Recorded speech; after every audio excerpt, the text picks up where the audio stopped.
Les médecins avaient dit qu'il ne bougerait jamais. Ses parents avaient perdu espoir. Mais ensuite, un petit Golden Retriever a fait quelque chose que personne ne pouvait expliquer. Ce que ce chiot a découvert allait choquer le monde médical et changer sa vie pour toujours. Rester jusqu'à la fin pour assister au miracle qui a laissé les scientifiques sans voix et prouver que parfois, les meilleurs guérisseurs marchent à quatre pattes. Le vent hurlait à l'extérieur de la petite maison de banlieue, faisant vibrer les vitres comme un intrus indésirable. L'air de décembre portait un froid mordant qui s'infiltrait à travers les fissures de la vieille maison, chuchotant contre les murs comme un avertissement silencieux. À l'intérieur, baignée dans la faible lueur d'une veilleuse vacillante, Sarah Parker était assise, penchée sur le berceau, ses mains agrippant la balustrade jusqu'à ce que ses jointures deviennent blanches. Son corps lui faisait mal à cause de l'épuisement. Ses paupières étaient lourdes, mais elle n'osait pas les fermer. Cela faisait 6 mois que ça durait chaque soir. Sarah expira lentement, essayant de contenir le sentiment accablant d'impuissance qui lui griffait la poitrine. Dans le berceau à côté d'elle, Noah gémissait doucement. Ses petits doigts tremblaient, sa tête bougeait à peine, mais ses jambes ne bougeaient jamais. Amyotrophie spinale. Ces mots étaient devenus une condamnation à mort qui résonnait dans son esprit depuis la première fois que les médecins les avaient prononcés. Il n'y avait pas de remède. Noah ne marcherait jamais, ne ramperait jamais, ne connaîtrait jamais la joie de chasser un papillon ou de taper dans un ballon. Des larmes lui piquèrent les yeux, mais elle les retint. Elle ne pouvait pas craquer. Pas ici, pas maintenant, pas devant lui.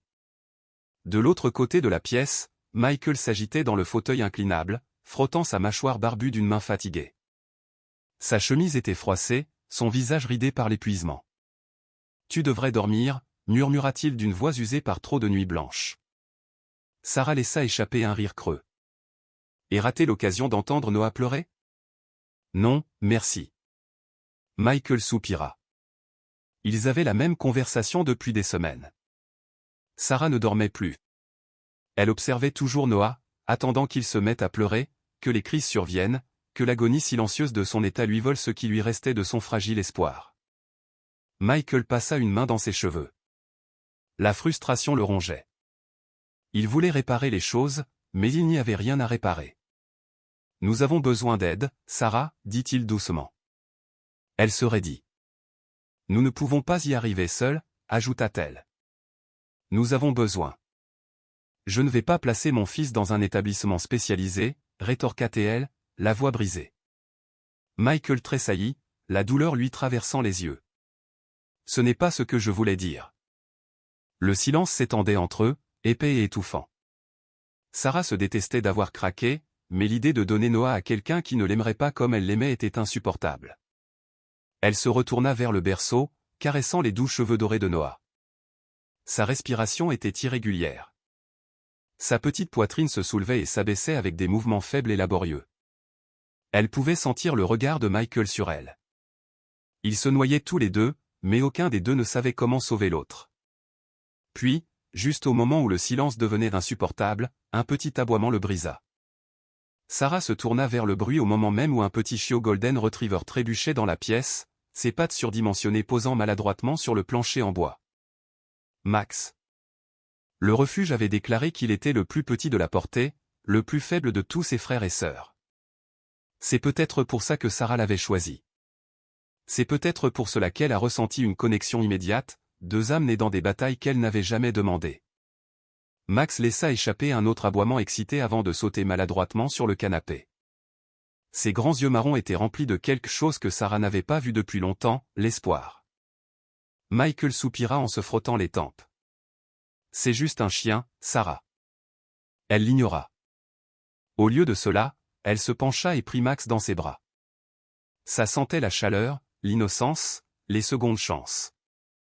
Il fait partie de la famille, murmura-t-elle en enfouissant son visage dans sa douce fourrure. Michael n'a pas discuté. Il ne faisait jamais ça quand elle parlait comme ça. La pièce était enveloppée d'un silence délicat. Puis Noah gémit à nouveau, cette fois plus doucement. Sarah se tourna immédiatement vers lui, le cœur serré. Il était toujours mal à l'aise, toujours agité. C'était l'une des nombreuses cruelles réalités de son état.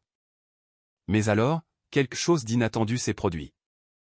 Max se tortilla dans les bras de Sarah et, sans hésitation, grimpa dans le berceau. Le souffle de Sarah se bloqua dans sa gorge. Max, non. Elle tendit la main pour le repousser, mais avant qu'elle ne puisse le faire, les pleurs de Noah s'arrêtèrent. La pièce se figea. Pour la première fois depuis des semaines, Noah n'était pas contrarié. Sarah et Michael se regardèrent, les yeux écarquillés, tandis que les petits doigts de Noah effleuraient la fourrure de Max. Le chiot gémit doucement et se blottit contre lui, pressant son petit corps chaud contre le sien. Et puis quelque chose d'incroyable s'est produit. Noah s'est calmé. Sa respiration devint superficielle. Ses petits poings se détendirent, et puis il s'est endormi. Sarah porta une main à sa bouche, des larmes coulant sur son visage. Elle se tourna vers Michael qui était tout aussi abasourdi, les poings serrés à ses côtés. Noah n'a jamais dormi en paix. Jamais. Est-ce qu'il... murmura Michael. Sarah hocha la tête, incapable de parler. Elle regarda Max se blottir plus près, posant sa petite tête sur le bras de Noah. Ils s'assemblaient comme les pièces d'un puzzle, deux âmes fragiles trouvant du réconfort l'une dans l'autre. Sarah tendit une main tremblante et caressa le visage de Noah. Ses traits étaient détendus, apaisés. Aucune douleur, aucune gêne. Pour la première fois depuis le diagnostic, il ressemblait à un bébé normal. Un sanglot s'échappa de ses lèvres. Michael s'assit à côté d'elle, lui tenant fermement la main. Ils n'ont rien dit. Il n'y avait pas de mots pour décrire ce moment. Et tandis qu'ils se tenaient là, regardant leur fils dormir paisiblement pour la première fois de sa vie, ils ne savaient pas ce qui se passait. Ils ne savaient pas que c'était juste le début, quelque chose changeait, quelque chose qu'aucun médecin ne pouvait expliquer. Et cette nuit-là, alors que Noah dormait paisiblement, le petit corps de Max frissonnait à côté de lui. Ses petites jambes bougeaient légèrement, comme s'il courait dans un rêve. Sarah ne le savait pas encore, mais le véritable miracle ne faisait que commencer. Un courant d'air froid murmurait à travers la fenêtre entr'ouverte, faisant flotter à peine les rideaux. L'horloge numérique sur la table de nuit affichait 3h01 du matin en chiffres rouges ternes. Sarah s'agitait sur le canapé, courbée, les yeux brûlants d'épuisement. Elle n'avait pas prévu de s'endormir, pas avec Noah à quelques mètres d'elle dans son berceau. Mais le poids de tant de nuits blanches l'avait finalement rattrapée. Un bruit étrange la sortit de son état de brouillard. Au début, elle pensa l'avoir imaginé. Un mouvement rythmique, subtil, comme le frottement d'un tissu contre un autre. Mais lorsque ses yeux s'habituèrent à l'obscurité, son souffle s'arrêta soudainement. Max était recroquevillé autour de Noah. Son petit corps doré collé à la poitrine du bébé. Sa tête reposait près du petit bras de Noah, ses pattes avant reposant doucement dessus. Mais ce n'était pas là la chose étrange. Le corps de Max tremblait. Ce n'était pas le tremblement typique du sommeil, celui que font les chiots lorsqu'ils rêvent qu'ils chassent des écureuils. C'était différent, délibéré, presque coordonné. Sarah, le cœur battant. Elle se frotta les yeux, sur qu'elle imaginait des choses. Mais alors qu'elle regardait à nouveau, le petit corps de Max tremblait légèrement. Ses pattes arrière bougeaient selon des pulsations rythmiques, et puis ses mouvements cessèrent. Noah bougea. C'était un geste minimal, presque imperceptible au premier abord. Un léger spasme dans sa main droite, une petite flexion presque imperceptible de ses doigts. Le pouls de Sarah battait dans ses oreilles. Non, ce n'était pas possible. Noah n'avait pas bougé ses membres depuis le diagnostic. Le médecin avait dit que ses motoneurones se détérioraient, que les signaux de son cerveau à ses muscles étaient trop faibles pour fonctionner. Cela n'était pas censé arriver, et pourtant cela venait de se produire. Sarah se leva si vite qu'elle a failli renverser la lampe à côté d'elle. Sa respiration devint superficielle. L'incrédulité s'accrochait à elle comme un étau. Elle fit un pas en avant, son cœur battant dans sa poitrine. Et puis c'est arrivé à nouveau. Cette fois, les doigts de Noah bougèrent plus sensiblement. Comme s'il répondait à quelque chose, comme s'il suivait les mouvements de Max. Sarah se couvrit la bouche d'une main. Son esprit s'emballait pour comprendre ce qu'elle voyait. Était-ce une illusion? Juste un spasme aléatoire, une coïncidence? Ou alors Max faisait quelque chose? Le petit corps du chiot trembla à nouveau. Ses pattes arrière bougeaient à peine, presque comme s'il courait sur place. Et chaque fois qu'il le faisait, le bras de Noah s'agitait en réponse, comme si son corps essayait de refléter le mouvement. Les genoux de Sarah ont failli céder. « Noah » murmura-t-elle, la voix tremblante. Le bébé est resté immobile. Sa respiration lente, sa petite poitrine se soulevant et s'abaissant contre la fourrure de Max. Sarah déglutit difficilement. Peut-être que tout cela était dans sa tête. Peut-être qu'elle était si désespérée de croire en un miracle qu'elle l'imaginait. Mais alors, les doigts de Noah se fermèrent très doucement. Accrochés à la petite patte de Max. Un sanglot lui serra la gorge. Elle ne l'imaginait pas. Les larmes brouillèrent sa vision alors qu'elle tendait la main, ses doigts tremblants sur la main de Noah. Elle voulait le toucher pour confirmer que c'était réel, que quelque chose d'impossible se déroulait sous leurs yeux. Elle hésita. Et si ça s'arrêtait? Et si c'était une coïncidence passagère qui disparaîtrait si on intervenait? Mais avant de se décider, Max gémit doucement et se blottit plus près de Noah. Sa respiration s'approfondit, son petit corps se détendant contre le bébé immobile. Et comme avant, les tremblements étranges ont cessé. Sarah resta immobile. Noah aussi. Ses doigts se desserrèrent, retombant à nouveau mollement. Le changement a été si immédiat, si précis, qu'un frisson lui parcourut les reins. C'était presque comme si Max le contrôlait. Sarah inspira de manière saccadée, prenant du recul pendant qu'une vague glaciale de panique et d'émerveillement l'enveloppa complètement. J'ai dû réveiller Michael, pensa-t-elle, tournant les talons. Elle courut dans la chambre. Michael! Halta-t-elle en poussant son épaule. Il gémit, bougeant à peine. Réveille-toi! Murmura-t-elle avec urgence. Il faut que tu vois ça. Michael ouvrit un œil à moitié, plissant les yeux vers elle. Sarah, quoi? Viens maintenant. Quelque chose dans sa voix a dû l'atteindre, parce qu'il se leva immédiatement, frottant le sommeil de son visage. Sans dire un mot de plus, elle lui attrapa le poignet et le traîna vers le berceau. Michael fronça les sourcils. Est-ce que Noah va bien? Sarah n'a pas répondu, elle a juste pointé du doigt. Michael cligna des yeux, endormi, regardant alternativement son fils et le chiot endormi. Qu'est-ce que je suis censé voir? Le pouls de Sarah battait fort. Regarde juste. Michael gémit en passant une main dans ses cheveux en bataille. Sarah, il est tôt le matin. Quoi? Puis Max frissonna à nouveau. Sarah retint son souffle, et Noah frissonna aussi. Le corps de Michael se raidit. Ses yeux fatigués s'ouvrirent soudainement. C'est le chiot qui le fait, murmura-t-il. Sarah hocha la tête, des larmes coulant sur ses joues. Je te l'ai dit. Ils restèrent dans un silence absolu, témoins de l'étrange phénomène. Les pattes arrière de Max battaient doucement.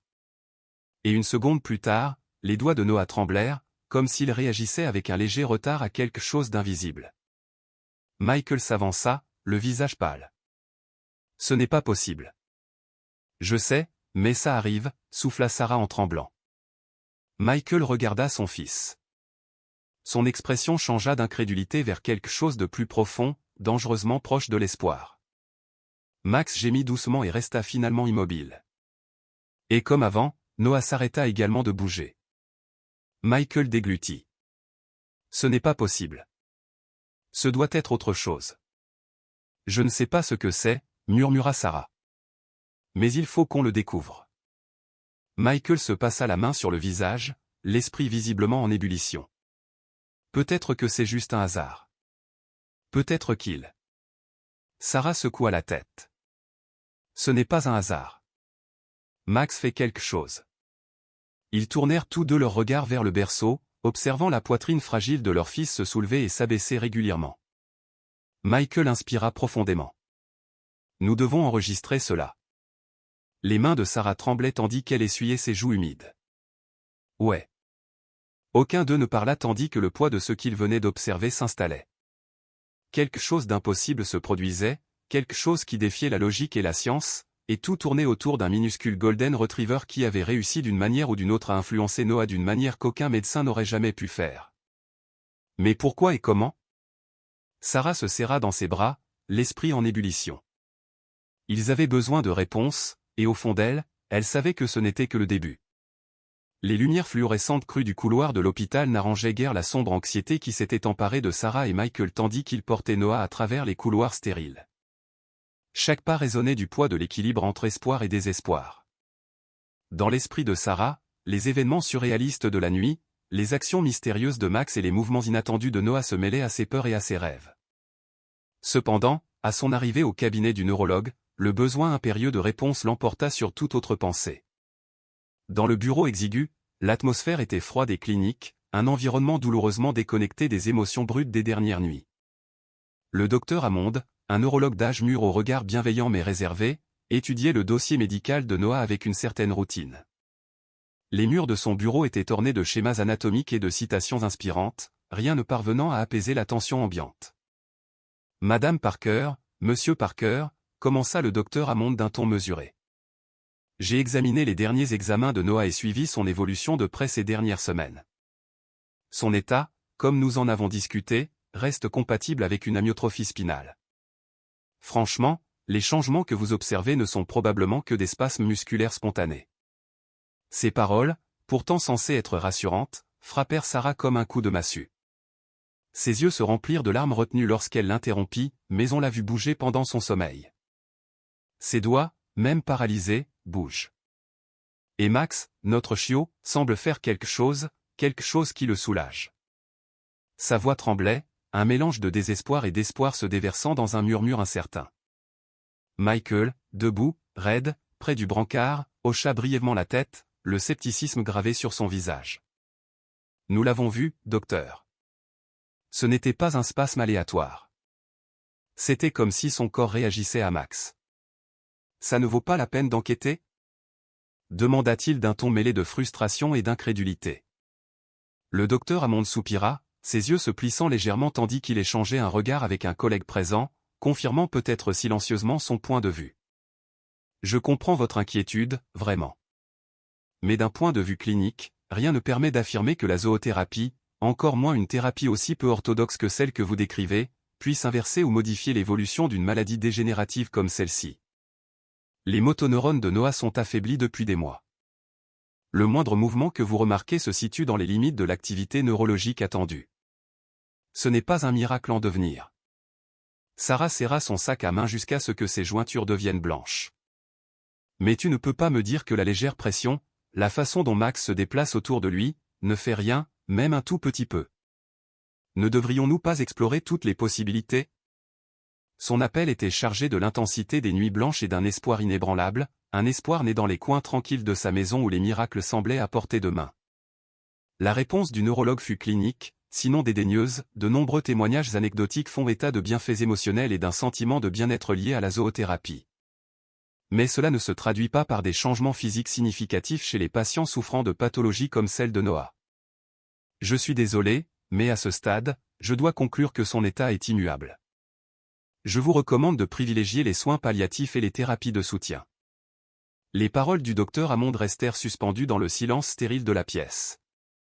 Le visage de Michael trahissait son conflit intérieur, un combat entre un scepticisme rationnel et un désir désespéré d'espoir.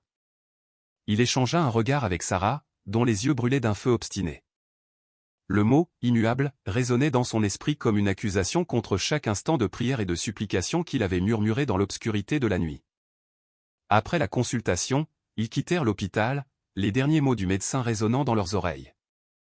Dehors, dans la fraîcheur nocturne, le couple se tenait en silence sur les marches, une dichotomie brutale entre le détachement clinique et les visions miraculeuses dont ils avaient été témoins à la maison. Une fois dans la voiture, le silence était épais jusqu'à ce que Sarah le rompe. Sa voix ferme mais teintée d'incertitude, « Je vais enquêter. Je ne peux pas accepter qu'on ne puisse plus rien faire. Il doit bien y avoir quelque chose dans cette histoire de zoothérapie, des études, des histoires, tout ce qui pourrait donner une chance à Noah. » La réponse de Michael était mesurée, son scepticisme aussi palpable que jamais. « Sarah, je comprends que tu veuilles croire au miracle, mais il faut se rendre à l'évidence. Les médecins ont consacré leur vie à étudier ces maladies. Ils ne minimisent pas ce que nous vivons par malveillance. Ils se basent sur ce que la science nous dit. » Mais Sarah était déjà plongée dans sa propre détermination. Cette même nuit, après que Michael se fut endormi d'un sommeil agité, elle s'assit à son bureau, son ordinateur portable ouvert, les doigts planant sur le clavier. La lueur de l'écran illuminait son visage déterminé tandis qu'elle se mettait à chercher des preuves reliant le comportement animal à des améliorations neurologiques chez des enfants atteints de maladies comme celle de Noah. Elle étudia des études sur la zoothérapie, assimila d'innombrables témoignages d'autres parents et examina les rares cas de guérison miraculeuse documentés de manière anecdotique. Les heures passèrent et le bourdonnement de l'ordinateur devint son seul compagnon. Plus elle lisait, plus elle ressentait un curieux mélange d'espoir et d'appréhension. Chaque rapport, chaque anomalie statistique attisait les braises de l'espoir, même si l'opinion médicale dominante restait fermement ancrée dans le pessimisme. C'était comme si l'idée même d'un miracle, enfouie sous le poids du scepticisme clinique, regagnait son cœur. Et pourtant, au milieu des fichiers numériques et des revues médicales oubliées, la voix de Michael résonnait dans son esprit, une voix de raison qui lui rappelait les dures réalités auxquelles ils étaient confrontés. Malgré ses appréhensions initiales, Michael avait également remarqué les subtils changements chez Noah. Il se souvenait de cette nuit où, après que Max fut blotti dans son berceau, la petite main de Noah s'était refermée sur la patte du chiot. Ce moment fugace, presque imperceptible, avait allumé une étincelle de possibilité. Mais pour Michael, une seule étincelle n'avait pas suffi à anéantir des années de certitude médicale. Dans les jours qui suivirent, les recherches de Sarah s'intensifièrent. Elle contacta des experts en zoothérapie, recueillant toutes les informations possibles pouvant expliquer le phénomène observé. À chaque nouvel article et à chaque retour de courriel d'un spécialiste compréhensif, sa conviction grandissait. Mais chaque soir, lorsqu'elle tentait de partager ses découvertes avec Michael, elle se heurtait à sa réponse mesurée et prudente, « Je ne veux pas que nous nous fassions trop d'illusions. » Par une nuit particulièrement froide, alors qu'une tempête faisait rage dehors, Sarah se retrouva à lire un forum de parents ayant vécu des miracles similaires. Leurs paroles étaient empreintes d'un optimisme sans bornes, de récits de petites guérisons et de progrès réconfortants qui défiaient toute attente. Dans ces témoignages, Sarah ressentait une sorte de solidarité, une compréhension commune de cet espoir impossible qui brûle dans le cœur de chaque parent. Mais Michael demeurait un contrepoint constant. Ses doutes rappelaient constamment combien il était précaire d'espérer sur des preuves fragiles. Il faut être réaliste, dit-il doucement en caressant le visage endormi de Noah comme pour apaiser des craintes que le bébé ne pouvait exprimer. On ne peut pas risquer son bien-être pour quelque chose qui pourrait n'être qu'une coïncidence. Sarah savait qu'il avait raison. Chaque fibre de son être aspirait à un miracle, mais le poids inexorable des faits médicaux la rongeait de l'intérieur. Pourtant, l'idée que Max, ce chiot docile et sans prétention, puisse détenir la clé permettant de libérer le potentiel de Noah était une pensée qu'elle ne pouvait pas abandonner. C'était une notion qui transcendait la science, à la limite du spirituel. Dans l'atmosphère stérile de leur salon, au milieu d'articles de recherche dispersés et de débats feutrés, la tension entre espoir et réalité se livrait à une guerre silencieuse. Parfois, Michael s'asseyait à sa table, analysant les études d'un œil critique, son esprit analytique luttant contre l'improbabilité du miracle dont ils avaient été témoins. Et pourtant, dans le silence qui suivait, il y avait une prise de conscience tacite que quelque chose d'extraordinaire se produisait, quelque chose qui défiait les limites de la médecine conventionnelle. Au fil des jours et des semaines, le couple continuait à naviguer dans ce labyrinthe d'émotions contradictoires. Le mépris du médecin pour ce possible miracle leur laissait un goût amer, un rappel constant des barrières imposées par la certitude clinique. Mais la quête inlassable de connaissances de Sarah et les observations hésitantes de Michael, ces petits mouvements inexplicables chez Noah, construisaient un pont fragile entre désespoir et possibilité. Dans une ultime tentative pour concilier leurs points de vue divergents, Michael et Sarah ont accepté de documenter chaque mouvement de Noah, aussi infime soit-il, ainsi que le comportement de Max. Ils ont installé une petite caméra dans la chambre du bébé, déterminée à capturer des preuves irréfutables susceptibles de remettre en cause l'opinion bien établie de la communauté médicale. Chaque nuit, tandis que le monde extérieur s'enfonçait dans l'obscurité, la veillée silencieuse dans leur maison devenait un champ de bataille entre espoir et doute. Un soir, alors qu'ils visionnaient les enregistrements ensemble, un schéma se dessina, une corrélation subtile, presque imperceptible, entre les petits coups de pouce de Max et le spasme léger et réactif de Noah. Les images granuleuses et discrètes avaient le potentiel de réécrire l'histoire qu'il s'était résigné à accepter. Et même si les yeux de Michael conservaient encore un certain scepticisme, ils reflétaient aussi une prise de conscience naissante. Peut-être, juste peut-être, le miracle n'était pas aussi immuable que le prétendaient les médecins. Le chemin à parcourir était incertain, semé d'espoirs brisés et d'un scepticisme tenace.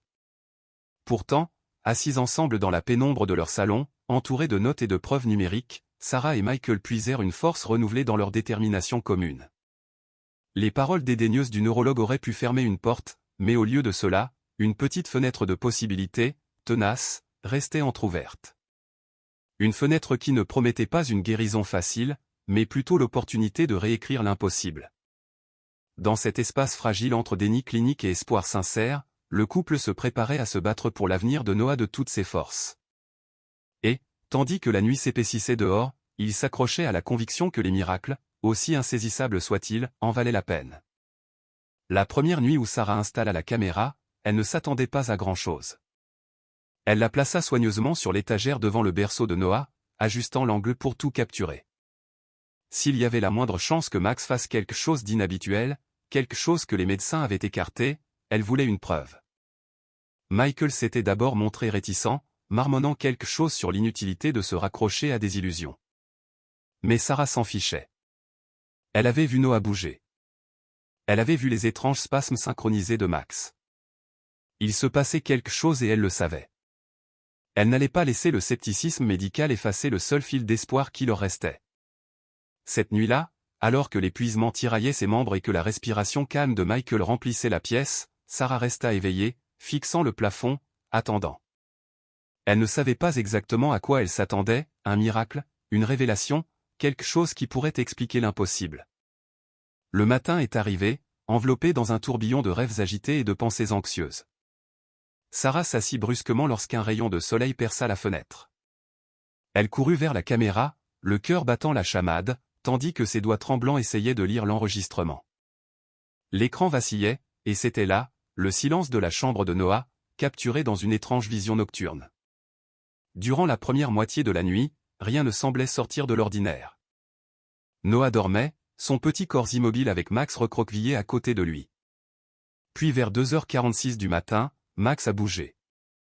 Sarah se pencha en avant, agrippant le bord du bureau tandis qu'elle regardait le chiot lever la tête, renifler l'air comme s'il répondait à quelque chose d'invisible, puis s'approcher de Noah.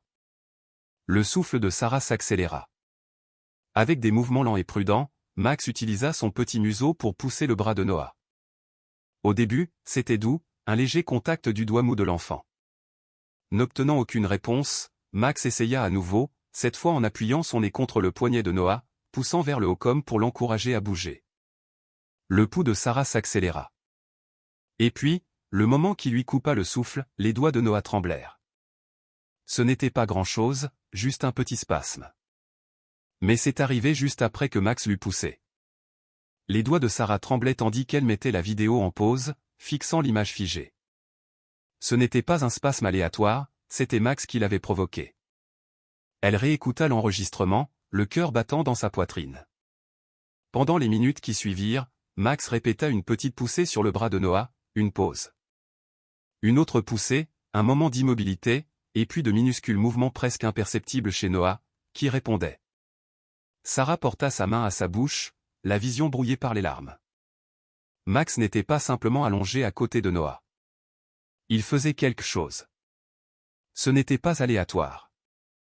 Ce n'était pas insignifiant. Il apprenait au corps de Noah à bouger. Sarah n'hésita pas. Elle secoua Michael pour le réveiller. Michael, réveille-toi. Tu dois voir ça. Michael gémit en se frottant les yeux. Quoi? Quelle heure est-il? Peu importe, dit-elle en l'entraînant vers le bureau. Regarde ça. Il cligna des yeux devant l'écran, toujours endormi. Mais dès qu'il a vu ce que Max faisait, il reprit ses esprits. Ils ont regardé l'enregistrement dans un silence absolu. Quand il eut fini, Michael s'adossa en expirant lourdement. Ce pourrait être juste une coïncidence, murmura-t-il. Sarah le regarda, bouche bée. Êtes-vous sérieux? Les bébés bougent parfois pendant leur sommeil. Peut-être que Max juste. Quoi? Effectuer des mouvements ciblés sur des parties spécifiques du corps de Noah? Michael, ce n'est pas un chien qui se blottit contre son maître. Il essaie de faire bouger Noah. Michael passa sa main dans ses cheveux en soupirant. Je ne sais pas, ça n'a pas de sens. La mâchoire de Sarah se serra. Bien sûr que non. Les miracles n'arrivent jamais. Michael resta silencieux, et ce fut la fin de la conversation pour l'instant. Pendant les 5 nuits suivantes, Sarah a tout enregistré, et chaque nuit, le schéma se répétait. 1h du matin, Max bougeait, se rapprochant de Noah. 2h du matin, de légers coups sur les doigts, le poignet et les bras de Noah. 2h45 du matin, les premières petites réponses de Noah. 3h du matin, Max changeait de position, léchant parfois doucement les mains de Noah. 4h du matin, le mouvement ralentit et ils retombèrent tous les deux dans un profond sommeil. Chaque nuit, comme sur des roulettes, Sarah n'était plus seulement pleine d'espoir, elle était convaincue. Max communiquait avec le corps de Noah d'une manière qui défiait la logique. Mais pourquoi? Un soir, Sarah était assise à la table de la salle à manger, l'ordinateur portable ouvert, des papiers éparpillés partout. Michael se tenait dans l'embrasure de la porte et la regardait. Elle n'a pas levé les yeux quand il a parlé. Il y a des cas, a-t-il dit, cas documentés d'animaux détectant des maladies avant les médecins. Des chiens qui détectent les crises d'épilepsie avant qu'elles ne surviennent. Des chats qui savent quand quelqu'un va mourir. Michael croisa les bras. C'est de l'instinct. C'est différent de ça. Vraiment? Le défia Sarah, levant enfin les yeux. Si les animaux peuvent détecter des choses que nous ne comprenons pas, pourquoi Max ne pourrait-il pas sentir quelque chose chez Noah? Michael hésita. Pour la première fois, Sarah vit le doute apparaître dans ses yeux. Elle tourna l'écran de l'ordinateur portable vers lui, montrant une étude sur la thérapie assistée par les animaux et la neuroplasticité. Ils ont montré que les chiens thérapeutiques aident les patients victimes d'un AVC à retrouver leur fonction motrice, a-t-il poursuivi. C'est rare, mais ça arrive. Le cerveau peut former de nouvelles voies, réapprendre à bouger. Michael s'assit lentement, son visage impénétrable. Sarah prit une profonde inspiration. C'était le moment qui allait décider s'ils allaient continuer à se battre ou abandonner. Je pense que Max fait quelque chose au système nerveux de Noah, a-t-elle déclaré. La façon dont il le pousse, c'est comme une thérapie physique, mais plus douce, plus instinctive. Je pense que le corps de Noah se réveille. Il expira. Et si tu te trompes? Demanda-t-il. Sarah le regarda, ses yeux brillant d'un mélange de désespoir et de foi inébranlable. Et si j'avais raison? Silence. Michael reporta son regard sur l'écran de l'ordinateur, ses doigts tapotant sur la table, son esprit s'emballant. Finalement, il laissa échapper un long soupir et hocha la tête. Alors, on continue à regarder, dit-il. Le cœur de Sarah se serra. Il n'abandonnerait pas. Et au fond d'elle, elle savait que Max n'était pas qu'un chiot. Il était quelque chose de plus, d'extraordinaire, et le monde allait le découvrir. La tension dans la famille Parker avait pris un rythme étrange, une bataille silencieuse entre le doute et l'espoir. Michael n'était toujours pas entièrement convaincu. Certes, il avait vu les enregistrements. Il avait vu Max pousser doucement les membres de Noah, les doigts de son fils se contractaient en réponse, mais une part de lui s'accrochait encore à la logique, à l'explication médicale. Il se disait que ce n'était que des spasmes musculaires soudains. Il se disait que Sarah en tirait trop de conclusions. Il se disait que les miracles n'arrivaient pas par hasard. Et pourtant, au fond de lui, quelque chose le rongeait, un murmure d'incertitude qui refusait de disparaître. C'était un vendredi après-midi froid quand c'est arrivé. Michael venait de rentrer du travail, épuisé après une longue journée. Il avait à peine eu le temps de poser ses clés sur le comptoir que Sarah lui attrapa le poignet, les yeux écarquillés d'impatience. « Tu dois venir maintenant » murmura-t-elle. Michael soupira en se frottant le front. « Sarah, je viens d'arriver. » Michael, dit-elle d'une voix plus aiguë cette fois, chargée d'une signification qu'il ne parvenait pas à définir. « Viens, viens. » Sans attendre de réponse, elle l'entraîna dans la chambre du bébé. Dès qu'elle franchit la porte, elle sut que quelque chose avait changé. Max était dans le berceau, blotti contre Noah comme toujours. Mais cette fois, il ne se contentait pas de pousser ses petites mains. Il lui léchait les pieds. Michael fronça les sourcils. « Que fais-tu ? » « Regarde, » murmura Sarah. Michael croisa les bras, le scepticisme toujours présent dans sa posture. Mais son cœur faillit s'arrêter. L'orteil de Noah tressaillit. Son souffle se bloqua, et au moment où Max passa à nouveau sa petite langue rose sur le pied de Noah, celui-ci bougea encore plus. Michael fit un pas en avant, le regard fixé sur son fils. Il ne l'imaginait pas. Il le savait. Max lécha à nouveau, et cette fois, tout le pied de Noah se fléchit. Le monde de Michael a été ébranlé. Non, ce n'est pas possible, hurlait son esprit rationnel. Les nerfs moteurs étaient irrémédiablement endommagés, les jambes de Noah paralysées. Et pourtant, c'était là, clair comme de l'eau de roche, le petit pied de son fils bougeait. Ce n'était pas un spasme, ce n'était pas involontaire, c'était réel. Sarah sanglotait à côté de lui, ses mains tremblaient. « Tu le vois maintenant » murmura-t-elle. Michael ne pouvait plus parler. Sa gorge se serrait. Son esprit refusait de traiter ce que ses yeux voyaient. Puis Noah émit un léger gargouillement. À peine un son, mais cela brisa quelque chose en Michael. Car pour la première fois depuis le diagnostic, il ne voyait plus Noah seulement comme un bébé fragile et sans défense. Il le voyait vivant. Le moment passa dans un flou, mais Michael ne pouvait pas l'oublier. Cette nuit-là, après que Noah se fut endormi et que Max se fut blotti contre lui, Michael s'est assis avec Sarah à la table de la cuisine. « Je veux essayer quelque chose, dit-il finalement. Sarah haussa un sourcil. « Essayer quoi » Michael hésita.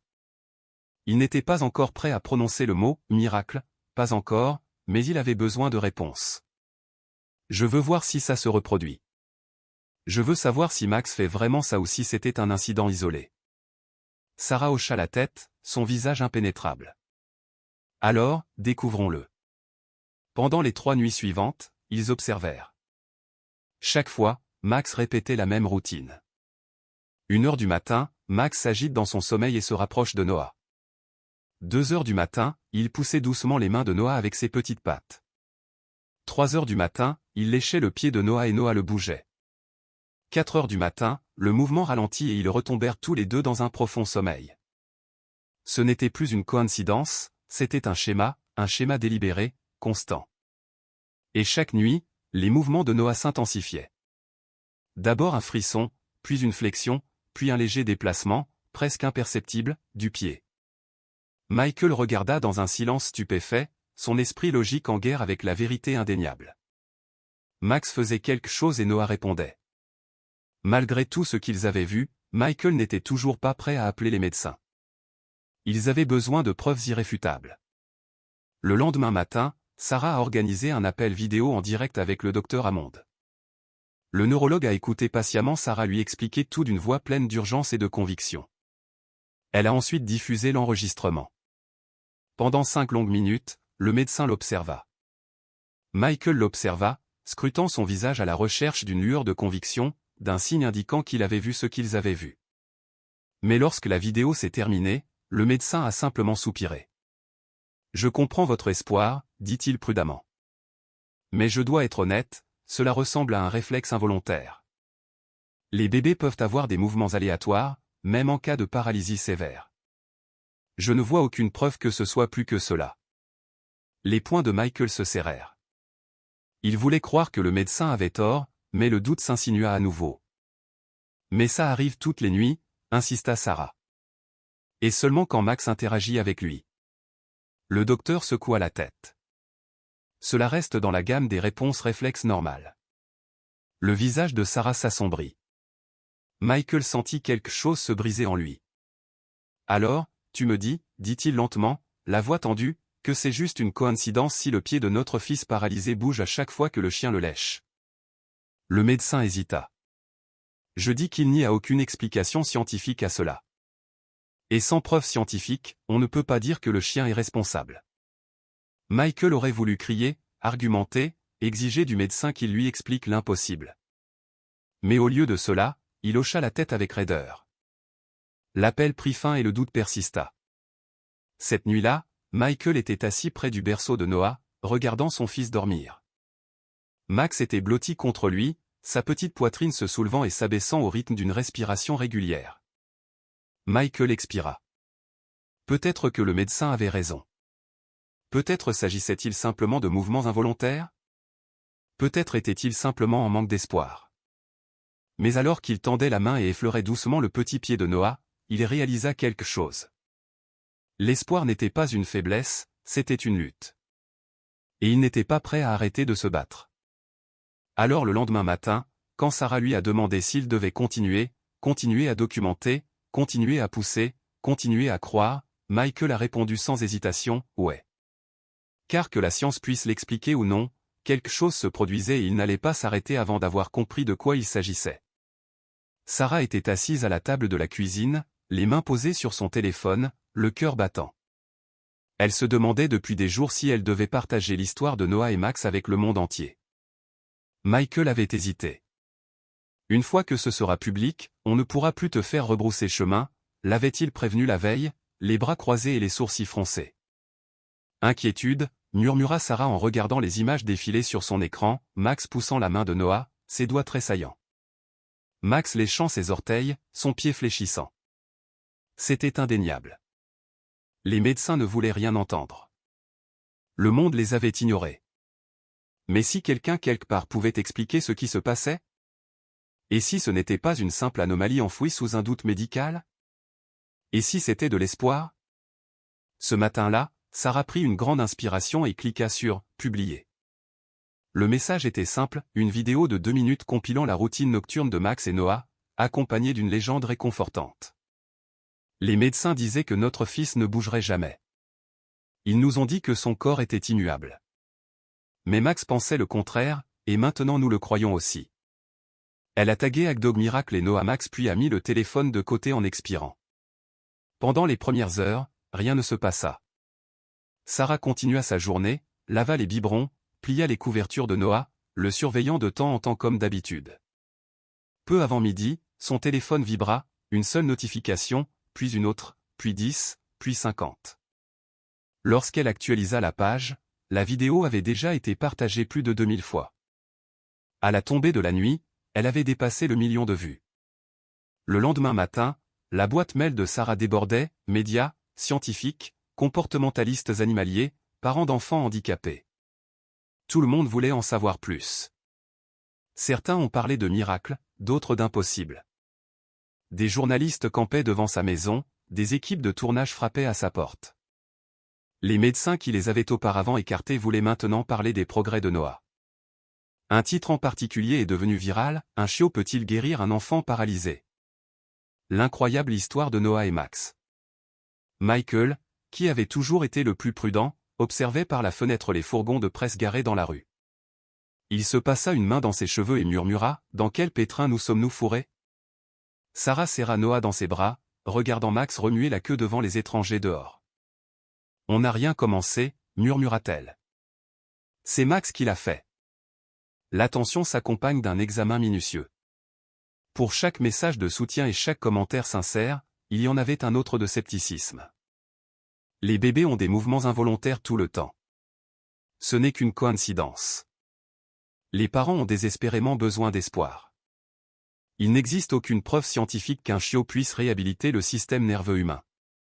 Des médecins sont apparus à la télévision nationale pour écarter poliment mais fermement toute possibilité. Ce n'est pas comme ça que fonctionne la réadaptation, a déclaré un neurologue. Il n'existe aucune preuve qu'un animal, en particulier un chiot non dressé, puisse induire un mouvement chez un enfant paralysé. Michael a regardé le clip aux informations, frustré, et a jeté la télécommande sur le canapé. Incroyable, ils agissent comme si on inventait. Sarah se mordit la lèvre. Peut-être qu'ils ne le comprennent pas encore. Michael renifla. Ou peut-être qu'ils ne veulent pas le comprendre. Puis arriva l'email qui changea tout. Sarah faillit le manquer, enfoui parmi des centaines de messages dans sa boîte de réception débordante. Il venait du docteur Evelyn Carter. Sarah eut un sursaut en lisant le nom. Le docteur Carter était l'une des zoothérapeutes les plus réputées au monde.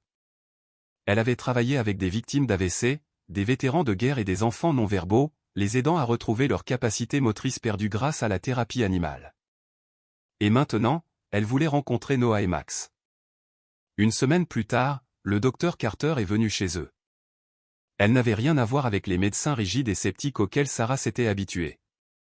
Elle portait un simple pull et un jean, ses cheveux gris attachés en une queue de cheval lâche et ses lunettes posées sur le bout de son nez. Elle s'est penchée dès qu'elle a vu Max, le grattant derrière les oreilles. « Alors, tu es le petit thérapeute, hein? Dit-elle avec un léger sourire. Max remua la queue et laissa échapper un aboiement joyeux. Sarah et Michael la guidèrent à l'intérieur. Tandis que Noah était allongé dans son berceau, gazouillant doucement, le regard du docteur Carter s'adoucit. Beau garçon. Sarah déglutit. Penses-tu que c'est possible? Le docteur Carter se redressa et croisa les bras. J'ai vu des animaux détecter le cancer, avertir de crises d'épilepsie et même aider des enfants non-verbaux à parler pour la première fois. Elle tourna son regard vers Max. Mais si ce que vous décrivez est vrai, ce serait révolutionnaire. Elle regarda Sarah. J'ai besoin de le voir de mes propres yeux. Cette nuit-là, Sarah et Michael se préparèrent comme d'habitude. La caméra prête, la pièce sombre, et le docteur Carter assis en silence dans un coin, observant. À 2h du matin, Max a bougé. À 2h30 du matin, il a poussé la main de Noah. À 2h45 du matin, il a léché le pied de Noah. Le docteur Carter se pencha en avant, les yeux fixés sur le berceau. Puis le pied de Noah bougea. Le docteur Carter inspira brusquement. Ce n'était pas un spasme. Ce n'était pas quelque chose d'aléatoire. C'était une réponse. Lorsque la vidéo s'est terminée, le docteur Carter est resté assis dans un silence stupéfait. Michael fut le premier à briser le silence. Alors? Le docteur Carter cligna des yeux puis expira lentement. Je ne sais pas, a-t-elle admis. Je ne sais pas pourquoi. Elle se tourna vers Max, secouant la tête avec étonnement. Mais ce chiot fait quelque chose que je n'ai jamais vu auparavant. Puis elle regarda Sarah. Il faut l'étudier. Il faut comprendre ce qui se passe. Sarah avala difficilement la boule dans sa gorge. Alors tu nous crois? Le docteur Carter sourit. Je pense que le monde vient d'assister à quelque chose d'extraordinaire. Au moment où le soleil s'est levé, Internet avait de nouveau explosé. Cette fois, ce ne sont pas seulement les parents et les journalistes qui parlent de Max, ce sont les scientifiques, les médecins, les chercheurs. Le chiot qui change la science. Un nouveau chapitre dans la zoothérapie. Le miracle, nous ne pouvons pas l'expliquer. Sarah feuilletait les articles sans fin, le cœur battant la chamade. Max blottit contre Noah, inconscient du fait que le monde croyait désormais en lui. Michael s'appuya contre le cadre de la porte, les bras croisés avec un petit sourire réticent. « Eh bien, murmura-t-il, je suppose que nous ne nous sommes pas trompés après tout. » Sarah se pencha et caressa la douce fourrure de Max. « Non, murmura-t-elle. Ce n'est que le début. » Le monde regardait. Les médias, les chercheurs médicaux et des milliers de parents pleins d'espoir se sont emparés de l'histoire de Noah et Max, le chiot miraculeux et le bébé paralysé. L'un défiait la science, l'autre défiait le destin. Pour la première fois depuis le diagnostic de Noah, il y avait de l'espoir. Sarah et Michael étaient prudents, incertains d'accepter une attention aussi croissante. Mais au fond, ils avaient commencé à croire. Et puis, aussi vite que le miracle avait commencé, tout a commencé à s'effondrer. Au début, c'était subtil. Noah, qui avait répondu de manière si constante au coup de coude de Max, a soudainement arrêté de le faire. Au début, Sarah n'y accordait aucune importance. Peut-être qu'il était simplement fatigué, les bébés ont de bons jours et de mauvais jours, n'est-ce pas? Mais la deuxième nuit, Max fut le premier à remarquer que quelque chose n'allait pas. Le chiot normalement énergique a refusé de manger. Il était assis près du berceau de Noah, gémissant, agité. Ses yeux, habituellement brillants et joueurs, étaient sombres, remplis d'agitation. Sarah fronça les sourcils et s'agenouilla à côté de lui. « Qu'est-ce qui ne va pas, mon grand ?» murmura-t-elle en le grattant derrière les oreilles. Max n'a pas réagi. Son regard était fixé sur Noah. Puis Sarah l'a remarqué.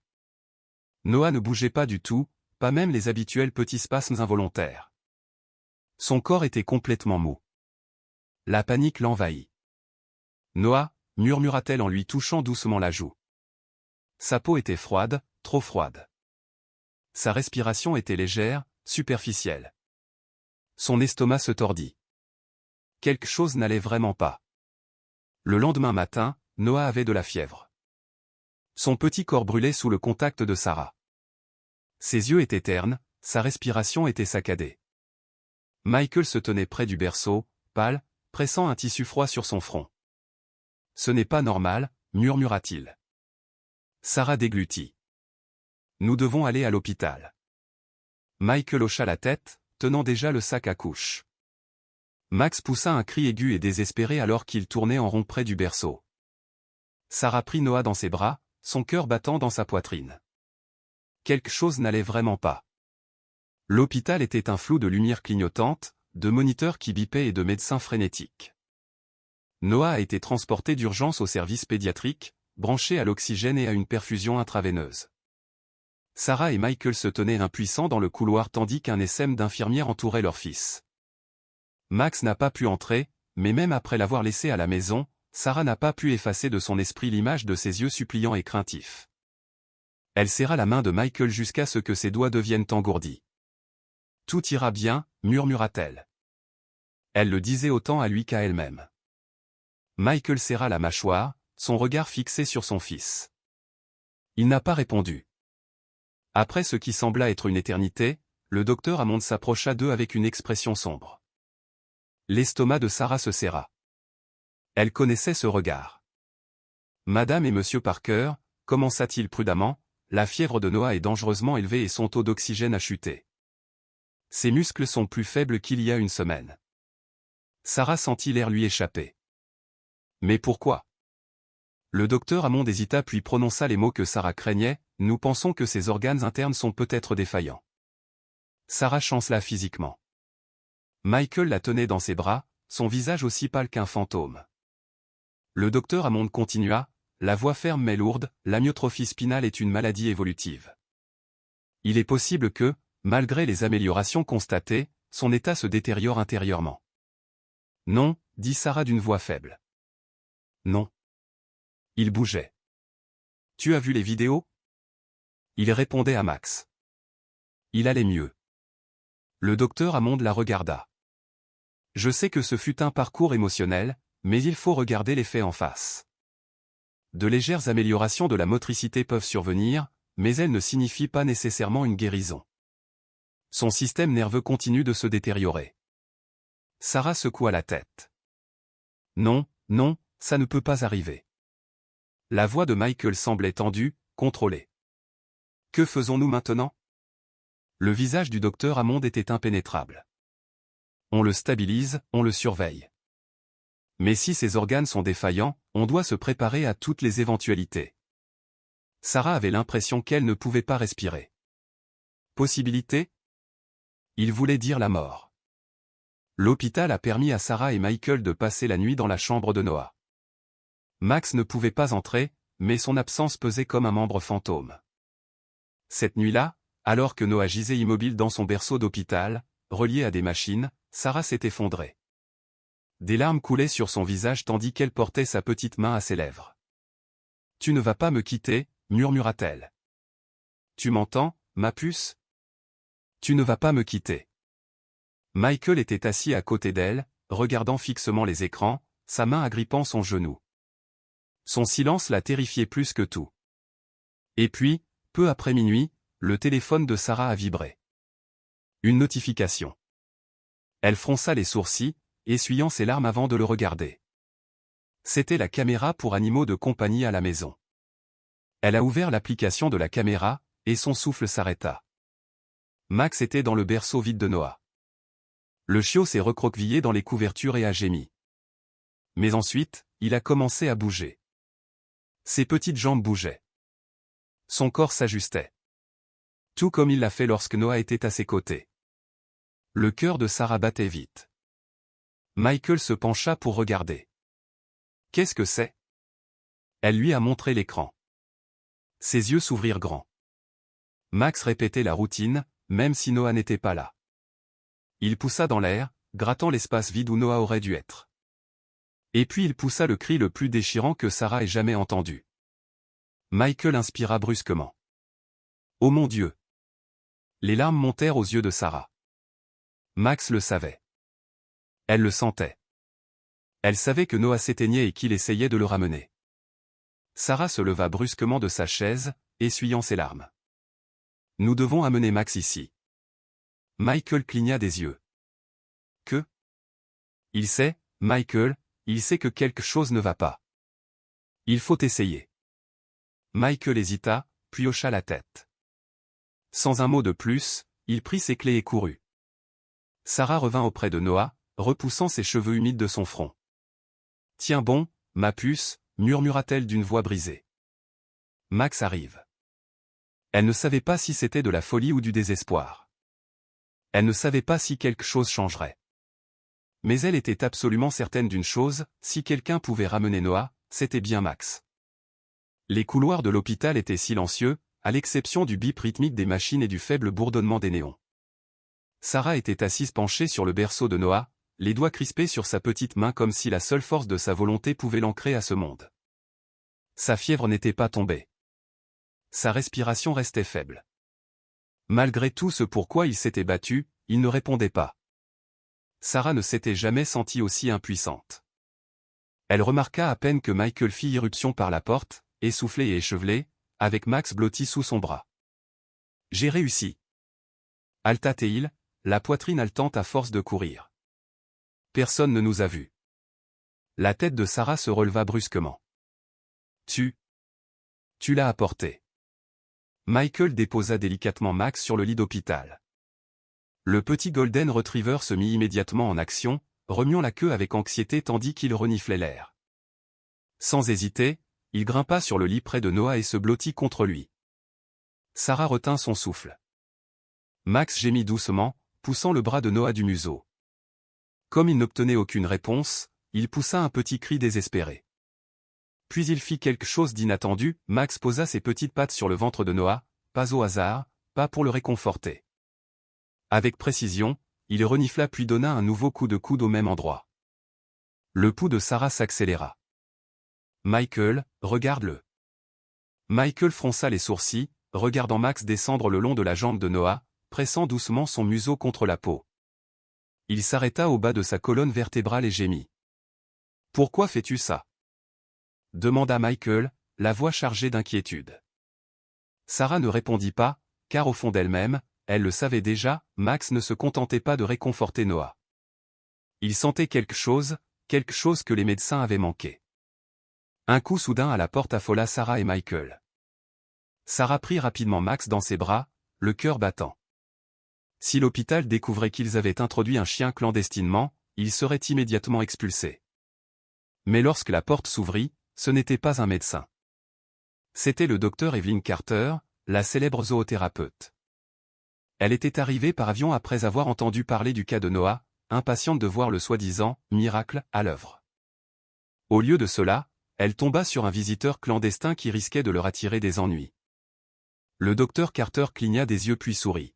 « Ils ont fait entrer le chien en douce », dit-elle avec une pointe d'amusement dans la voix. Sarah et Michael se figèrent, échangeant un regard nerveux.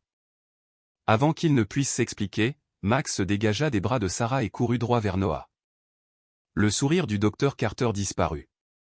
Elle observa attentivement, son regard expert suivant le moindre mouvement de Max tandis qu'il reprenait son étrange routine, appuyé sur le bas du dos de Noah, renifler des zones précises de ses jambes. Peu à peu, son expression changea. Ni d'amusement, ni de dédain, ni de choc. « Qu'est-ce qui ne va pas ?» demanda Sarah essoufflée. Le docteur Carter ne répondit pas immédiatement. Elle fit simplement un pas en avant. Où se situe exactement la paralysie de Noah? Sarah fronça les sourcils. Ils ont dit que c'était partout sur la partie inférieure du corps. Le docteur hocha la tête sans quitter Max des yeux. Alors pourquoi? Dit-elle doucement. Ton chien agit-il comme si Noah pouvait encore ressentir quelque chose? Sarah retint son souffle. Michael se tendit. Que veux-tu dire? Le docteur Carter s'agenouilla près du berceau, les yeux fixés sur Max qui continuait à appuyer sur les mêmes zones. Finalement, elle murmura, « Je pense qu'il détecte une activité nerveuse. » Le silence retomba dans la pièce. Sarah sentit l'air quitter ses poumons. « Une activité nerveuse ?» répéta Michael. « C'est impossible. Les médecins ont dit, ils ont dit que sa paralysie était complète. » Interrompit le docteur Carter. Mais Max ne le pense pas. Les jambes de Sarah faillirent céder. Michael serra les poings. Ça n'a aucun sens. Si Noah avait des nerfs fonctionnels, les médecins l'auraient vu. Le docteur Carter hésita puis jeta un coup d'œil au dossier médical de Noah. Pas nécessairement. S'il n'avait pas activement recherché une fonction nerveuse résiduelle, il n'aurait pas effectué les tests appropriés. Sarah s'accrocha à la barrière du berceau pour se soutenir. Vous dites que la paralysie de Noah pourrait ne pas être permanente? Le docteur Carter prit une profonde inspiration. Je dis que ce chiot a signalé des points de pression spécifiques sur le corps de Noah. Il répond à des signaux qu'aucun de nous ne peut percevoir, mais qui le ressent. Sarah porta une main tremblante à sa bouche. Max le savait depuis le début. C'est pourquoi il avait poussé Noah précisément à ces endroits. Ce n'était pas un hasard. Il avait senti quelque chose que tout le monde avait manqué. Michael émit un reniflement aigu. Alors qu'est-ce qu'on fait? Le docteur Carter se redressa, une nouvelle détermination dans la voix. Nous appelons les médecins, nous exigeons de nouveaux examens et nous découvrirons une fois pour toutes si ce chien vient de révéler la plus grande erreur médicale concernant l'état de Noah. En moins d'une heure, le neurologue de Noah, le docteur Hammond, était revenu dans la pièce, bouleversé, sceptique et épuisé. C'est absurde, murmura-t-il en regardant Sarah et Michael. Les chiens ne diagnostiquent pas les fonctions nerveuses. Le docteur Carter croisa les bras. Alors prouve-moi que j'ai tort. Le docteur Hammond expira brusquement en se frottant la tempe. D'accord. Si ça te rassure, je vais te prescrire un autre test de conduction nerveuse. Mais je peux te le dire tout de suite. Il s'interrompit brusquement lorsque Max laissa échapper un aboiement aigu. Tout le monde se figea. Le chiot, habituellement calme et docile, fixait le docteur Hammond. Son petit corps était tendu, sa queue baissée. Sarah ne l'avait jamais vu réagir ainsi avec qui que ce soit. Les lèvres du docteur Carter se pressèrent en une fine ligne. Je ferais ces tests si j'étais toi. Le docteur Hammond soupira, mais son expression était visiblement altérée. Sans un mot de plus, il ordonna le test. Les 24 heures qui suivirent furent les plus longues de la vie de Sarah. Elle et Michael quittèrent à peine Noah, et Max refusa de manger ou de dormir. Finalement, les résultats tombèrent, et leurs révélations bouleversèrent tout l'hôpital. La paralysie de Noah n'était pas complète. Il y avait une activité nerveuse, peu importante, mais suffisante pour suggérer que son état pourrait ne pas être permanent. Le docteur Hammond était sans voix. Cela n'apparaissait pas dans les tests précédents, admit-il. Le docteur Carter haussa un sourcil et dit, « Dis-moi, docteur, qui l'a découvert ?» Le docteur Hammond soupira.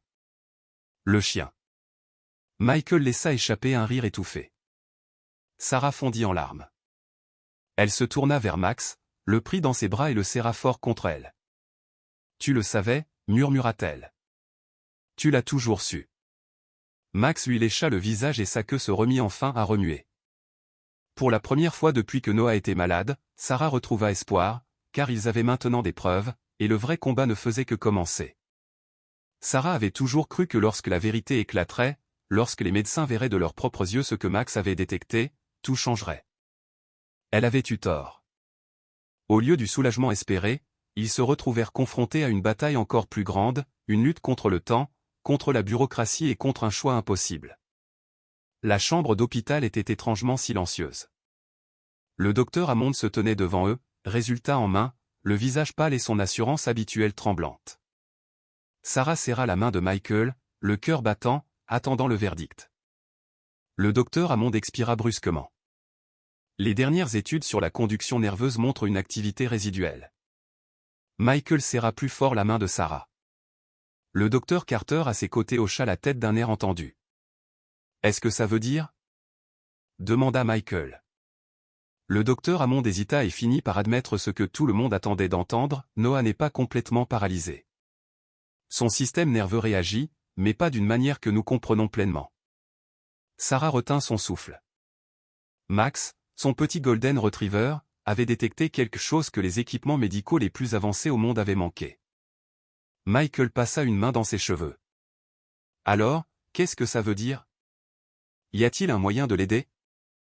Le docteur Hammond se déplaçait mal à l'aise. Il pourrait y en avoir, mais c'est compliqué. Il les conduisit dans une salle de consultation privée et fit glisser un dossier sur la table. Il existe un traitement expérimental, a-t-il expliqué.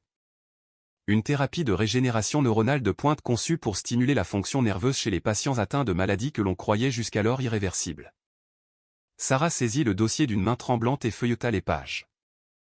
Les mots se fondirent dans un mélange de jargon médical et d'espoir désespéré. C'est encore à ses débuts, a poursuivi le docteur Hammond. Seuls quelques cas ont été approuvés pour des essais sur l'homme. Mais si Noah est éligible. Il marqua une pause, choisissant ses mots avec soin. Cela pourrait lui donner une réelle chance de bouger. Une réelle chance de marcher. Sarah retint son souffle. Marcher. Ce mot déclencha en elle une vague d'émotion, telle une marée montante. Michael expira d'une voix tremblante, à peine plus forte qu'un murmure. Quand pouvons-nous commencer?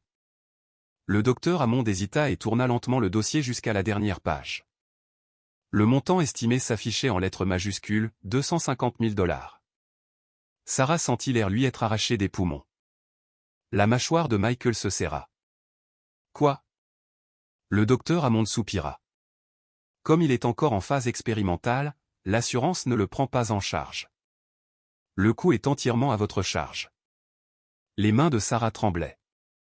Michael secoua la tête. C'est impossible. Nous n'avons pas cet argent. L'expression du docteur Hammond s'assombrit. Et ce n'est pas le pire. L'estomac de Sarah se serra. Que veux-tu dire? Le docteur Hammond hésita avant de porter le coup final.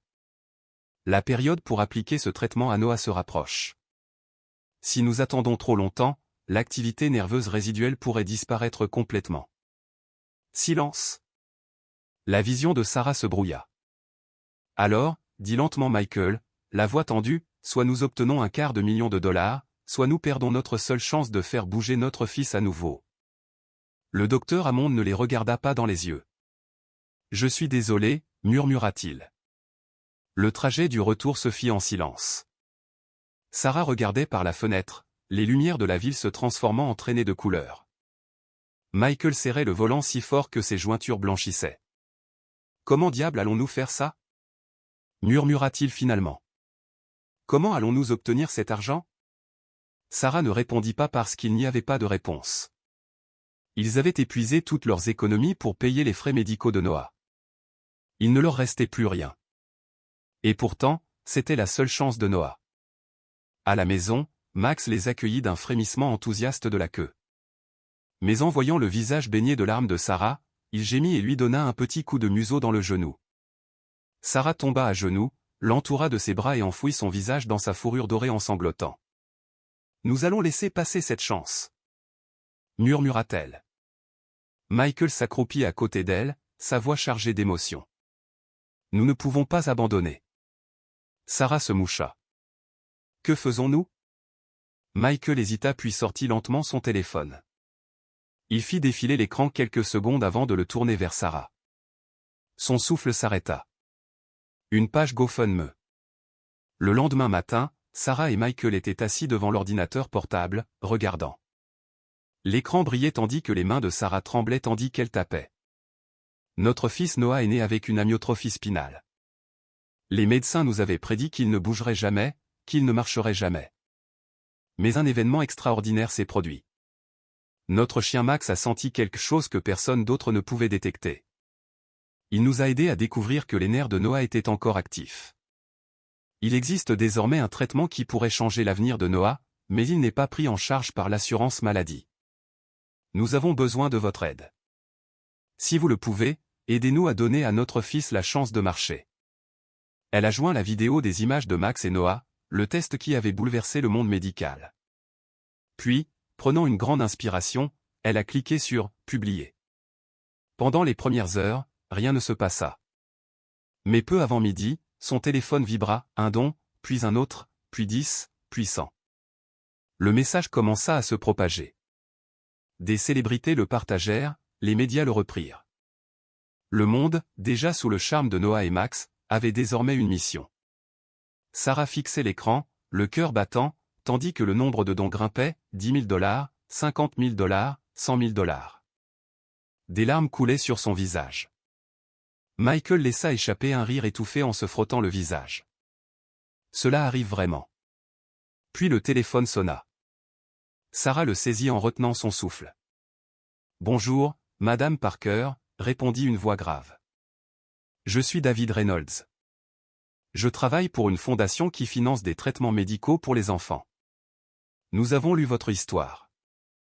Les mains de Sarah agrippèrent le téléphone. Oh oui. Nous voulons couvrir le coût restant du traitement de Noah. Le monde de Sarah s'arrêta. Elle a fondu en larmes. Michael la serra dans ses bras tandis que des sanglots secouaient son corps. Il n'avait plus à choisir. Max vivrait. Noah recevrait son traitement. Et le monde, le même monde qui avait douté d'eux, qui les avait traités de fous, qui les avait méprisés, était de retour à leur côté. Une semaine plus tard, Max a été admis pour un traitement. Alors qu'il était allongé sur la table du vétérinaire, relié à des perfusions, il remuait faiblement la queue en regardant Sarah. Elle se pencha, posant son front sur le sien. « Tu nous as sauvés, mon pote, murmura-t-elle. Maintenant, c'est à notre tour de te sauver. » Michael posa une main sur son épaule. Dans la pièce voisine, Noah attendait sa propre thérapie qui allait changer sa vie. 2 combattants, 2 miracles, 2 vies qui ont refusé d'abandonner. Et par amour, par espoir, par un petit golden retriever qui avait tout changé, ils auraient tous les deux leur seconde chance. Pendant des mois, Sarah et Michael ont vécu entre l'espoir et le désespoir, se battant pour chaque opportunité impossible, d'abord pour Noah, puis pour Max. Mais maintenant, pour la première fois, ils n'étaient plus seuls. Le monde avait répondu à leurs prières. Un donateur mystérieux s'est manifesté, finançant entièrement la thérapie révolutionnaire de Noah et l'opération chirurgicale qui a sauvé la vie de Max. Sarah ne connaissait pas son nom, ne savait pas pourquoi un inconnu avait décidé de changer leur vie. Mais cela n'avait pas d'importance, parce que maintenant, Noah avait une chance et Max aussi. Il ne restait plus qu'à découvrir si les miracles existaient vraiment. Le premier jour de thérapie de Noah a été un mélange de fils, de machine et d'optimisme prudent. Sarah et Michael étaient assis dans le centre de rééducation de l'hôpital, regardant une équipe de spécialistes préparer Noah pour sa première séance. La salle était remplie d'équipements de pointe, des machines conçues pour stimuler la fonction nerveuse, rééduquer les muscles et reconstruire le mouvement. Et pourtant, tout ce que Sarah pouvait regarder était le petit corps fragile de Noah, allongé immobile sur la table de thérapie rembourrée. Il semblait si petit, tellement fragile. Le docteur Evelyn Carter se tenait à côté d'eux, un dossier à la main, la même femme qui avait cru à l'instinct de Max alors que personne d'autre ne le faisait. Nous commencerons par une stimulation douce, expliqua le docteur Carter en ajustant les capteurs sur les jambes de Noah. Cela peut paraître insignifiant au début, mais avec le temps, notre objectif est de réactiver ses voies neuronales. Michael laissa échapper un soupir aigu. Et si ça ne marche pas? Le docteur Carter le regarda directement. Alors, nous allons réessayer. Sarah déglutit, surmontant la boule dans sa gorge et serra la main de Michael. Ils étaient venus de si loin. Ils n'abandonneraient pas maintenant.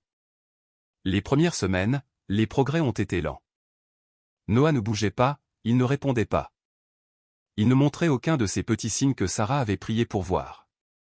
Il y avait des jours où elle pensait qu'elle s'était trompée, que peut-être les médecins avaient raison, que peut-être les découvertes de Max n'étaient rien de plus qu'une cruelle coïncidence. Mais un matin, tout a changé. Sarah s'assit à côté de la table de thérapie de Noah, passant ses doigts dans ses douces boucles dorées, tandis que le docteur Carter effectuait une autre série de stimulations neuronales. Max était allongé sur le sol à proximité, observant attentivement. Sa queue s'agitait à chaque fois que la machine bourdonnait, comme si elle pouvait sentir l'énergie parcourir la pièce. Le docteur Carter ajusta les paramètres et se tourna vers Sarah. « Essayons quelque chose de nouveau aujourd'hui. » Sarah hocha la tête, le cœur battant. Le docteur Carter souleva doucement la petite main de Noah et plaça la patte de Max dessus, tout comme cette première nuit où Max s'était blotti à côté d'elle dans le berceau. Elle murmura doucement, « Allez bébé, tu sais comment le faire. » Sarah retint son souffle un instant. Rien ne s'est passé. Les doigts de Noah restèrent immobiles, sa main molle, et puis ses doigts ont tremblé. Sarah haleta. La tête du docteur Carter se tourna vers l'écran, regardant la machine enregistrer un flash d'activité neuronale. Michael bondit. Est-ce qu'il l'a fait? Les doigts de Noah se recourbèrent. Pas grand-chose, pas fortement, mais c'était là. Un mouvement, un choix, un signe de vie. Sarah laissa échapper un sanglot tremblant, portant sa main à sa bouche. La voix du docteur Carter était pleine d'étonnement. C'était volontaire. Max émit un aboiement aigu et excité. Noah avait bougé, et cette fois ce n'était pas un réflexe, c'était réel. Après ce jour, tout a changé. La thérapie de Noah s'est intensifiée. Il a passé des heures chaque jour au centre de réadaptation à étirer, stimuler et renforcer des muscles qu'il n'avait jamais utilisés auparavant. C'était lent, douloureusement lent, mais il y avait des progrès. Ses mains devinrent plus fortes, ses bras ne pendaient plus inertes à ses côtés. Et puis le jour est venu où le docteur Carter leur a dit que le moment était venu. Il était temps de voir si Noah pouvait s'asseoir tout seul. La salle était remplie de médecins, de thérapeutes et de caméras. Tout le monde voulait voir l'enfant miracle s'asseoir tout seul. Mais pour Sarah et Michael, personne d'autre n'avait d'importance. C'était un moment rien que pour eux.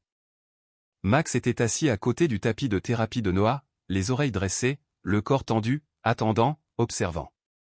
Le docteur Carter s'agenouilla à côté de Noah, sa voix douce mais ferme. « Prêt, chérie ?»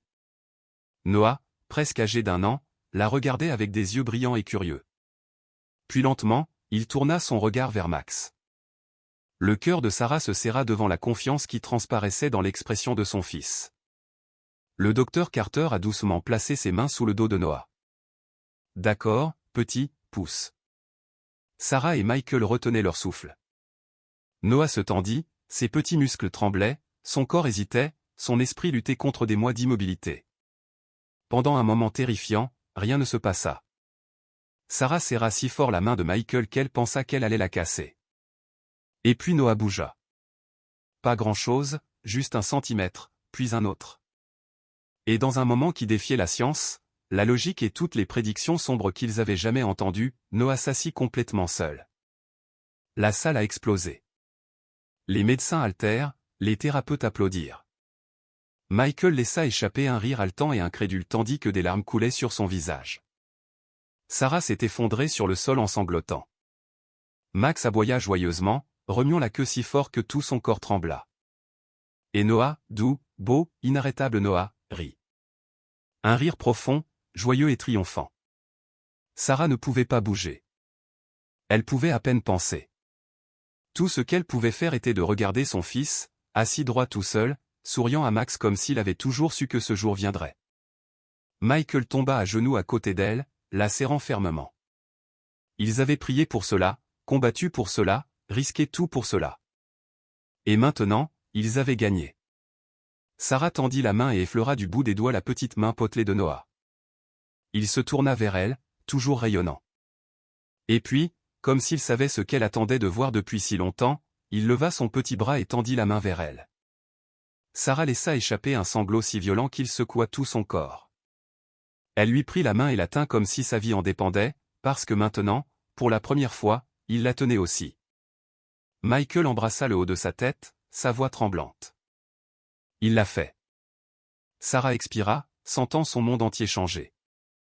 Non, murmura-t-elle. On a réussi.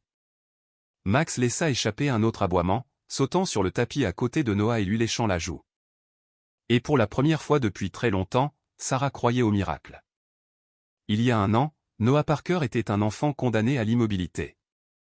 Les médecins parlaient à voix basse, leurs visages emplis d'une pitié silencieuse, répétant encore et encore les mêmes mots dévastateurs à Sarah et Michael, « Votre fils ne marchera jamais. Son état est irréversible. Préparez-vous à la réalité de vos limites. » Mais ces mots, ces impossibilités s'effondrent sous le poids de quelque chose de plus fort, espoir, foi et un golden retriever nommé Max. Le matin du 2e anniversaire de Noah était frais et lumineux avec un ciel bleu parfait. Sarah se tenait près de la fenêtre, ses doigts reposant à peine sur la vitre tandis qu'elle regardait Michael et Noah dehors. Max était là aussi, toujours à ses côtés. Une année entière s'était écoulée depuis ce premier miracle, depuis que Noah s'était assis tout seul. Depuis lors, il s'est battu pour chaque centimètre de progrès, chaque séance de thérapie, chaque exercice, chaque tentative douloureuse d'enseigner à son corps ce qu'il n'avait jamais connu. Il y a eu des moments de frustration, des revers qui ont déchiré le cœur de Sarah.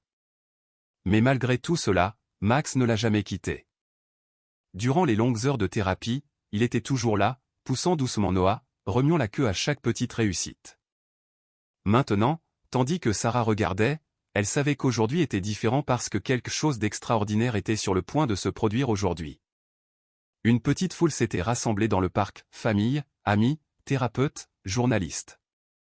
L'histoire de Noah est devenue l'une des avancées médicales les plus commentées au monde. Les scientifiques avaient encore du mal à expliquer comment un chiot avait pu détecter ce qu'aucun médecin n'avait pu faire. Ils ont appelé cela un instinct, une anomalie, une connexion inexplicable entre un animal et un enfant. Mais Sarah ne se souciait pas de ces explications, parce qu'aujourd'hui, Noah était sur le point de prouver que les miracles ne pouvaient pas être définis par la science seule. Max était assis à côté de lui dans l'herbe, sa fourrure dorée brillant au soleil, ses yeux fixés sur Noah avec une attention inébranlable. Michael s'agenouilla à côté de son fils, ajustant les petites attelles qui soutenaient ses jambes. « Prêt, champion ?» demanda-t-il doucement. Noah sourit d'une oreille à l'autre. Il n'était pas effrayé. Pas aujourd'hui. Aujourd'hui, il était prêt. Michael se leva et recula prudemment. Max fit de même. Alors Noah prit une profonde inspiration, serra ses petits poings et se leva. La foule se tut. Les mains de Sarah volèrent vers sa bouche, sa poitrine se serrant sous la force de l'émotion. Il se tenait debout tout seul. Le garçon qui était autrefois piégé dans son propre corps a défié toutes les probabilités. Puis dans le silence du moment, Noah fit un pas en avant. Puis l'autre, un pas bancal, incertain, mais un pas. Et puis un autre. Max, comme s'il comprenait ce qui se passait, se tenait à côté de lui, le corps bas, le flanc haletant, imitant chaque mouvement de Noah. Pas à pas, côte à côte, et puis Noah lâcha prise. Pour la première fois, il marchait sans aide. Des larmes coulaient sur le visage de Sarah tandis qu'elle laissait échapper un sanglot tremblant, serrant le bras de Michael pour se soutenir. Michael pleurait aussi. Ils avaient rêvé de ce moment, lutté pour lui, prié pour lui, mais rien ne les avait préparés à la puissance indescriptible de voir leur fils marcher. Noah rit à voix basse, trébuchant un peu, mais Max était là, lui donnant un petit coup de pouce pour garder son équilibre. La foule a éclaté en acclamations. Certains pleuraient ouvertement, d'autres restaient silencieux, incapables de croire ce qu'ils voyaient. Sarah se précipita en avant, tombant à genoux, juste au moment où Noah faisait ses derniers pas directement dans ses bras. Elle le serra fort dans ses bras, son corps tremblant, tandis qu'elle murmura « Tu l'as fait, bébé. »